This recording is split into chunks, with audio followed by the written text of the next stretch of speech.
Lukas 14:11. Sapagkat ang nagmamataas ay ibababa, at ang nagpapakumbaba ay itataas.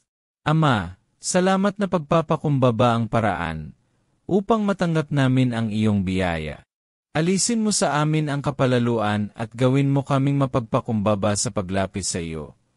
Upang sa aming pananalig, tangi sa iyo at hindi sa aming sarili, ay kalugdan mo kami at gantimpalaan ng katugunan ang aming panalangin.